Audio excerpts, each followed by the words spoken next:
y la plata, de noche empiezo a silbar. Esquina de mi Santiago, la samba más samba me vendrá a buscar. Auspician este programa Municipalidad de Dolores. Instituto de Promoción de la Carne Vacuna Argentina. Municipalidad de Castelli. Gestión Francisco Echarren. Programa adherido a la Asociación Bonaerense de Periodistas Agropecuarios, ABOPA. Hace algún tiempo le habíamos formulado esta invitación para la convocatoria que nos hizo Juan Galarraga de la empresa Ciale. Tambos en Acción se titula esto, y estamos aquí en un establecimiento clásico de Castelli. Es el tambo de Astoreca, aquí lo conocen todos por el nombre de su propietario, con quien ya estuvimos charlando hace un ratito nada más. Se está llevando a cabo aquí la última parte de esta jornada, la parte vespertina, digamos. La matutina estuvo dada en un establecimiento de General Belgrano, y ahora, en un momentito nada más, en esta jornada espectacular, vamos a estar viviendo lo que sucederá aquí en uno de los galpones con conferencias y también alguna breve recorrida por este establecimiento impecable que hemos tenido la posibilidad de visitar aquí en el paraje La California del partido de Castelli. Así que los... Estamos en Castelli.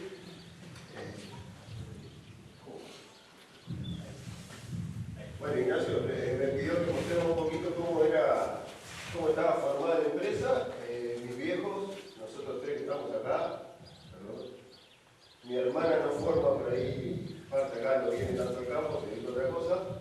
Y después tenemos 4 tamberos, un tractorista, la guachera de una familia, y bueno, también hacemos un poco de genética de ovinos y algo de cría. Bueno, acá la superficie propia son 348 hectáreas, el 61% de la superficie que explotamos. Después arrendamos 222 hectáreas, que son todos campos linderos. De esas 570 hectáreas que hay en total, 87 son áreas bajas que por ahí las recorremos con las vacas de cría, algunas no se usan directamente, la mayoría, y productivo tenemos 483. De esas hectáreas, el 36% se usa para la ganadería, el 36% para el tambo, 24% la de cría blando y bueno, 4% las ovejas. Hoy estamos ordeñando 340 vacas aproximadamente, esto sería el 1 de mayo. Hay 30 vacas secas y bueno, ese es más o menos el stock que tenemos de producción. Hoy creo que estamos sacando 9.600 litros, más o menos estamos casi 30 litros sacando la vaca. Estamos en el tambo Tres Marías, aquí de la familia Astoreca. A mi lado está Ignacio Loñat de Ciale, que hoy han tenido la jornada de Tambos en Acción. Vienen desde General Belgrano, Ignacio, ¿no es cierto? Sí, estuvimos en el campo de Santa Rosa de los Cerrillos, en General Belgrano a la mañana, en el cual estuvimos mostrando guacheras, la forma de manejo, los collares que se están usando allá para la detección de celo y el tema de salud. Y bueno, después ahora acá a la tarde, en lo de la familia Astoreca, después de un gran almuerzo, unas charlas sobre la genética, del avance genético que tuvieron ellos, también de todo lo que están usando de nuestra empresa y mostrando después muy buenas vacas ahora dentro de un rato. Contame un poquito qué es lo que sucedió en General Belgrano antes de ir a este punto que estamos siendo un poco testigos de esto, no así de lo que sucedió en Belgrano. General Belgrano es una estancia que estamos trabajando hace mucho tiempo, de la cual está usando todos los productos nuestros. Calostro 100 de CCL, de los collares Alta K-Watch, del DairyCon, que es el software que también comercializamos nosotros, más allá de toda la genética. Y entonces estuvimos haciendo un pantallazo de cómo funciona, dándole a conocer a todos los productores que nos acompañaron para qué sirven y ayudarlos a producir mejor. Dos tambos bastante diferentes en su escala, ¿no? Tambos diferentes en escala, 1500 una, 340, 350 el de Astoreca, pero 2 tambos pastoriles y creo que 2 tambos que están trabajando muy bien. ¿Cómo está la temporada, digamos? ¿Cómo viene el tiempo para los tambos? Bueno, climáticamente, si bien hay vaivenes, siempre, bueno, uno por ahí se queja, pero creo que en general, comparado con estos últimos años de seca, creo que venimos de 2 años bastante buenos y nos viene acompañando el tiempo, ¿no? La actividad por Castelli se está desarrollando con mucho ímpetu. Sabemos que es uno de los puntos con mayor vigor dentro de la cuenca lechera, ¿no?, de la región. Sin duda que sí, bueno, la cuenca del Abasto Sur, que de la que yo me manejo junto con Juan Pablo Galarraga, somos responsables de la zona. Bueno, sin duda que en Castelli hay un pool de tambos que trabajan muy bien, con muy buena tecnología y bueno, de la cual que la verdad que son bastante referentes. ¿En qué consiste la charla que estamos escuchando a fondo? La charla que escuchamos a fondo acá en lo de la familia Astoreca, bueno, fue la presentación del campo, que es un campo familiar, del cual no solamente son tamberos, también tienen hacienda de cría Angus, una cabaña de Hampshire Down de ovejas. Y estamos analizando y mostrando el Blue Link, que es un programa genético que tiene Alta Ciale, del cual estamos utilizándolo acá en este campo. Ignacio, muchas gracias por hacernos partícipes de esta jornada de Tambos en Acción, como la han titulado. Ya estuvimos el año pasado en lo que fue una gira similar en rodeo de cría en ese momento de carne, y ahora, bueno, con esta actividad con la lechería en un establecimiento que promete un poquito más, ¿no? Porque están con algunos proyectos. Sí, sin duda que sí. Es más, hacíamos varios años que no hacíamos nada en lechería.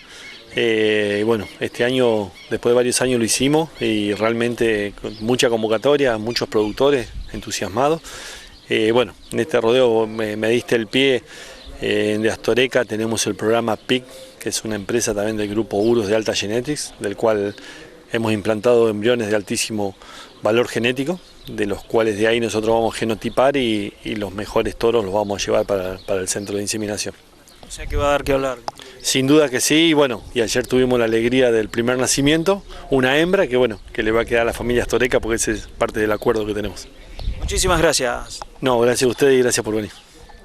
Después de la pausa, Vicente Argoitía, responsable de lechería de Ciale, nos va a describir cuáles son las características que tiene que tener una buena vaca lechera, tomando como ejemplo las vacas que se hallaban allí en los corrales ante el público que asistió a esta jornada de esta empresa de genética. Estancia Don Luis de Roberto Costa, Angus negro y colorado. Remate 15 de septiembre en Chascomús. Remata Sainz Valiente Bullrich y compañía. La grupa es, como primero, el nivel de los isquiones. Los isquiones tienen que estar 5 centímetros por debajo de la punta de cadera. Luego la separación de isquiones, que dentro de la grupa es la característica o el rasgo que mayor importancia tiene. ¿Por qué? Porque nos da capacidad al canal del parto y a su vez también nos da capacidad a todo el tren posterior, y eso hace que la ubre posterior, valga la redundancia, ¿no?, tenga capacidad después para almacenar la mayor cantidad de leche. Y por último, la fortaleza del lomo.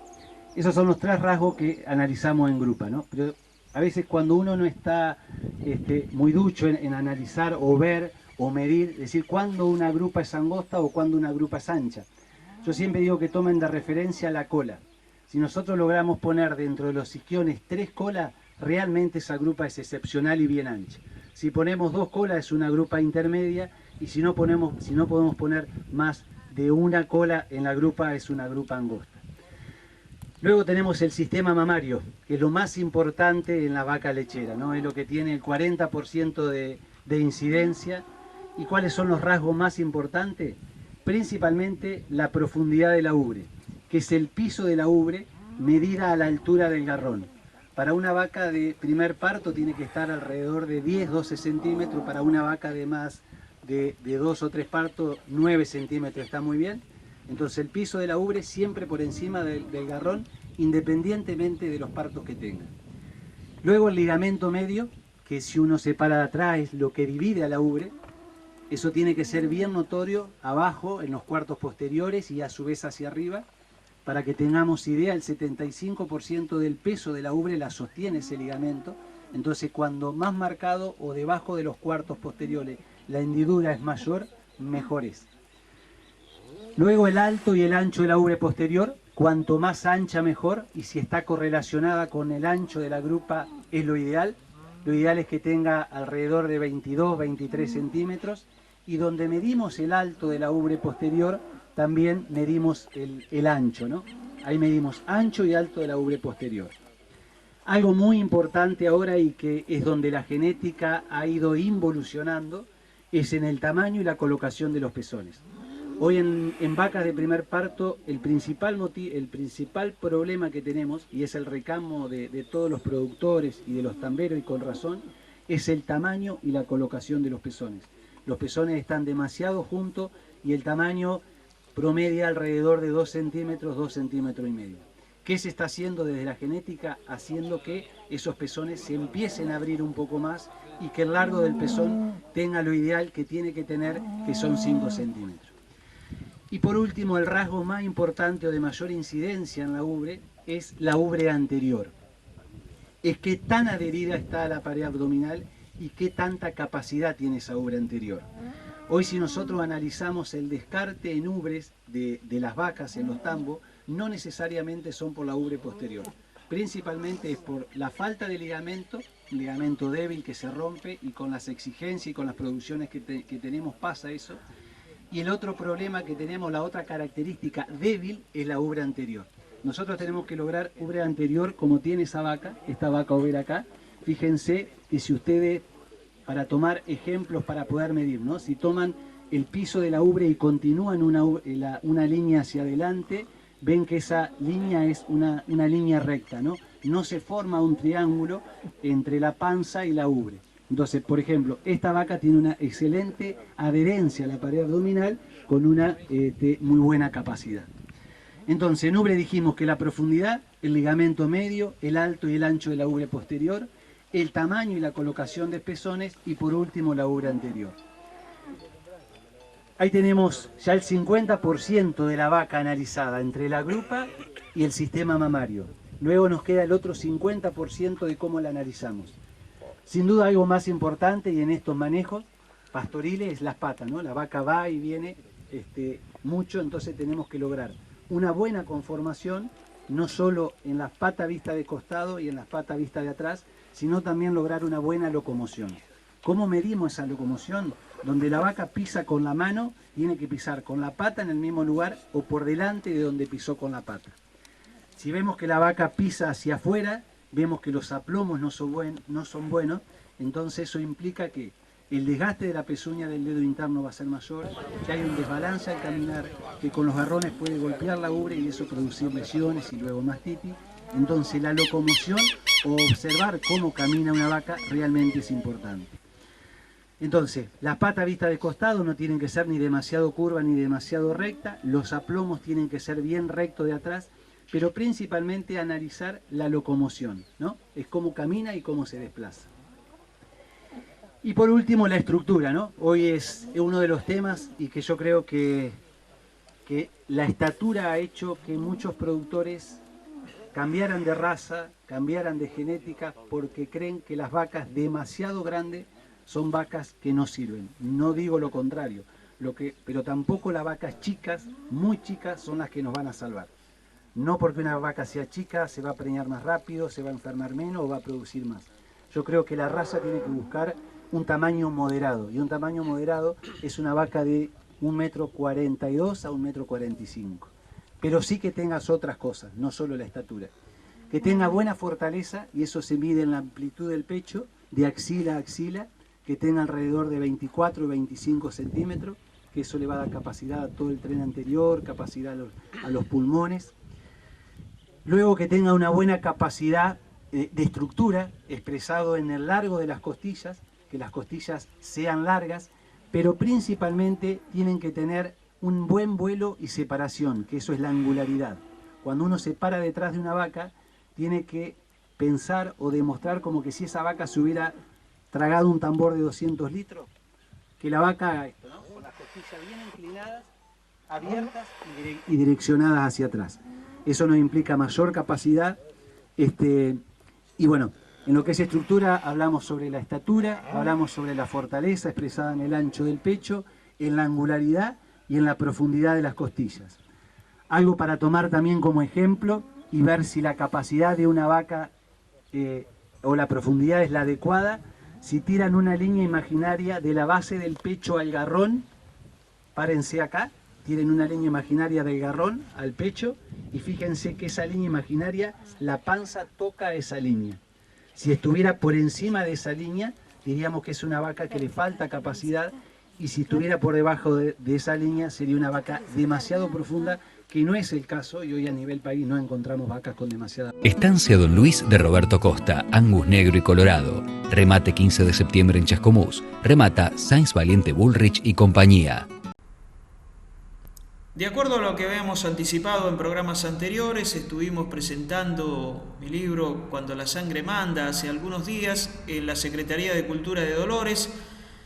Lo hice junto a quien vemos en imágenes, Carolina Nassif, y a Sebastián Cretón. Además, después se sumó Gabriela Urrutibetti, la profesora y escritora dolorense que leyó algunos párrafos y también departió con nosotros en esta mesa junto a el público que se hizo presente y que tuvo también su participación, preguntando, acotando, dando su parecer de ciertas cuestiones que iban apareciendo a medida que se iba desarrollando esta presentación. Pasamos un lindo momento y quiero agradecer públicamente a los medios de comunicación que realizaron entrevistas previas a la presentación para promocionarla, y también se hicieron presentes allí algunos periodistas colegas, algunos de los cuales estamos viendo en imágenes y otros que estuvieron en el auditorio. Y agradecido también al Gobierno Municipal de Dolores y dentro de él a las áreas de prensa y de cultura que tanto colaboraron con esta presentación. Vamos a empezar escuchando a Carolina Nassif, que hacía la apertura de esta presentación de esta manera. Bienvenidos, muy buenas tardes a todos, gracias por estar acá, por hacerse un tiempo para compartir con nosotros un encuentro de literatura, de historias, y de historias también de los que se atreven a contarlas. Hoy presentamos Cuando la sangre manda, que es una obra que nos invita a recorrer el mundo de paisanos, relatos orales y tradiciones que sobreviven gracias a quienes saben y se animan a contar este tipo de historias. Su autor está a mi izquierda, es Horacio Ortiz, que nació en la vecina localidad de Castelli, en la provincia de Buenos Aires, y creció en este ámbito rural donde conoció de cerca la vida de campo, sus costumbres y también los códigos de la vida rural. Fue precisamente en ese lugar, en esas noches, donde comenzó su vínculo con la lectura y descubrió una pasión que lo acompañaría por el resto de sus días, digo yo: periodismo y literatura. Lo va a acompañar seguramente por siempre, porque es algo que lleva hace muchísimos años.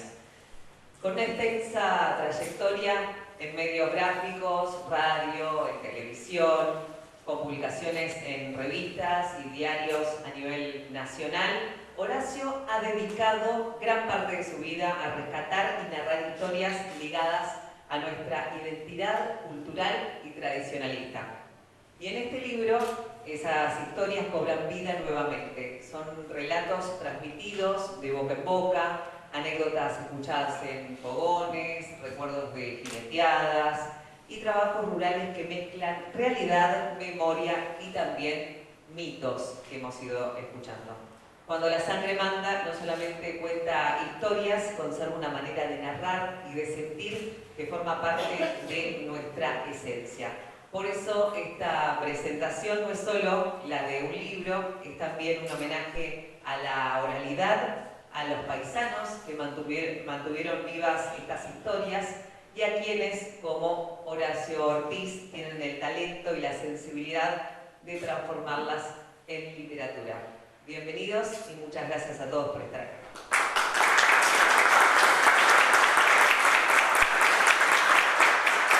Bueno, le doy la palabra al director de Cultura, Sebastián Cretón, que también está presente con nosotros. Bueno, bienvenidas, bienvenidos, muchas gracias por estar acá. Además de los periodistas que hay en el público, me siento muy bien en una mesa donde estamos 3 colegas, Caro, Horacio. Es un orgullo para nosotros que en este lugar se expresen, entre otras artes, la literatura. Sí que veo profes, veo estudiantes, escritores y lectores todos, y escuchadores de historias. Horacio, como todo periodista, es curioso, ¿no? Se parte de la curiosidad. Y yo, para no extenderme mucho, porque esto se va a desarrollar y yo quiero que hable el autor y que también Caro, Gaby, creo que iban a leer algunos fragmentos del libro y que lo compren, por supuesto. Les quiero contar que a mí en particular me interesan muchísimo estas historias, ¿no? Un poco por el morbo que tienen todas las historias donde hay sangre, donde hay muerte, donde hay asesinatos. Otro poco porque todos tenemos paisanos en la familia, si no es el abuelo, es uno mismo o es el tío, que alguna de estas nos han contado, o parte, o transfigurada. Y uno descubre acá, en este libro de Horacio, que estas historias están documentadas. Bienvenido, amigo, al profe Uría, Dolores, y nada, esperando ansioso terminar el libro. Buenas noches, muchas gracias. He copado la palabra, intervengan cuando quieran, pero me gustaría que Carolina lea algo que habíamos acordado. Vos que lees bien. Sí. Claro. No que sabe leer. Así que, adelante. Bueno, les voy a leer un fragmento del cuento Bajo unas ramas. Y comienza así. Por la planicie que se extiende entre el lecho del canal y el terraplén, avanzaban Hilario Lozada y Rodolfo Ferrante, casi ocultos por un carnal de la altura de sus cabalgaduras. Por momentos marchaban a la par, en otros tramos debían desfilar sorteando los espinosos cúmulos de maleza. Hablaban poco, de vez en cuando cruzaban algunas palabras y cada uno parecía inmerso en sus propias preocupaciones, o quizá en un mismo y secreto pensamiento. Tenían que pasar por el rancho del Vasco Lavalle. No había posibilidad de esquivarlo, porque la precaria casucha se hallaba al borde del camino, bajando la barranca del terraplén, sobre la misma planicie que le servía de sendero para evitar la tosca del camino y la posibilidad de ser vistos. El sol calentaba cada vez más esa mañana de noviembre. Un olor nauseabundo los envolvió al pasar frente al rancho. Era imposible soportarlo. Sin embargo, un perro permanecía cerca, al parecer. Al parecer esto no lo incomodase. Cauteloso y desconfiado, acompañó la marcha de los jinetes a prudencial distancia a lo largo de un centenar de metros, mientras ladraba, delatando su presencia. Al fin, viendo que se alejaban, permaneció en posición desafiante hasta que se perdieron definitivamente entre la maleza. Esto se olfatea fiero, Hilario, dijo Ferrante. Mientras no se pudra del todo, respondió Lozada, con la ironía a la afirmación de Ferrante. De inmediato ensayó un silbido nervioso y continuó con la mente abrumada por la maraña de pensamientos que desde horas anteriores lo atormentaban cada vez más. Es un fragmento de este cuento.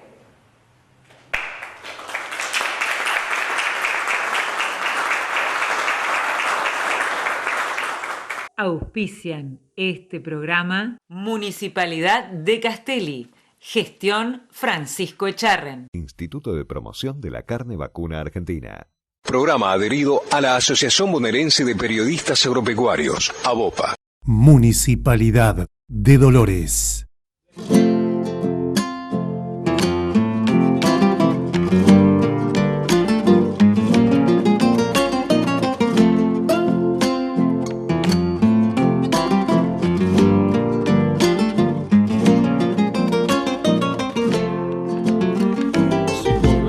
Jujuy y La Plata, de noche empiezo a silbar.